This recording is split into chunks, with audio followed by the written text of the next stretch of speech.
আসসালামু আলাইকুম। আশা করি সবাই ভালো আছেন। আলহামদুলিল্লাহ আমরাও ভালো আছি। নতুন আরেকটি ভিডিও নিয়ে আবারও হাজির হলাম। কাল রাত থেকে বৃষ্টি পড়তেছে আর আজকে তানহার মামুনি আসবে, মানে আমার ছোট ননদ আসবে। তো আমি সকালে ঘুম থেকে উঠেই পেঁয়াজগুলো কেটে নিলাম আর আমার শাশুড়ি এখানে পুরি বের করে রাখছে, মাছ আর আদা রসুন বের করে রাখছে। তো অনেক কিছু রান্না করা লাগবে, তাই মাটির চুলাতে আজকে রান্না করবে আমার শাশুড়ি।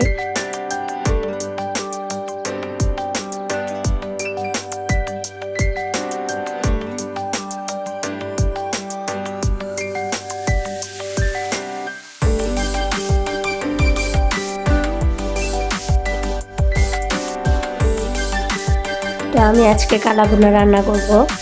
তো কালাভুনাটা আমি চুলায় বসিয়ে রেখে দেখে গেলাম যে তানহা ঘুম থেকে উঠছে কিনা। তো ও এখনো ঘুম থেকে ওঠে নাই। তো আমি শুধু কালাভুনাটাই রান্না করছি আর আমার শাশুড়ি বাদ বাকি রান্নাগুলো করছে।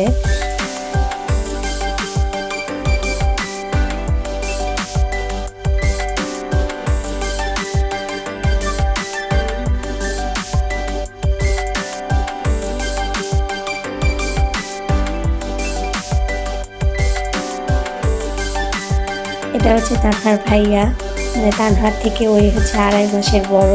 ও হঠাৎ করে নতুন জায়গায় আসছে, তাই ওর মনটা খারাপ, ভালো লাগতেছে না, কান্নাকাটি করতেছে খালি।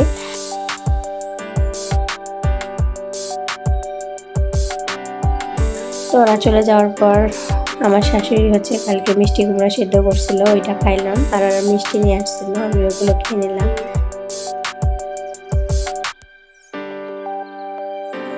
তো আজকের ভিডিও আমি এখানে শেষ করব। কথা হবে নতুন কোনো ভিডিওতে। তো ভিডিওটা যদি ভালো লেগে থাকে তাহলে লাইক, শেয়ার, কমেন্ট করবেন আর চ্যানেলটাকে সাবস্ক্রাইব করবেন। আর ফেসবুক থেকে যদি আমার ভিডিওটা দেখে থাকেন তাহলে পেজটাকে ফলো করবেন। সবাই ভালো থাকবেন। আল্লাহ হাফেজ।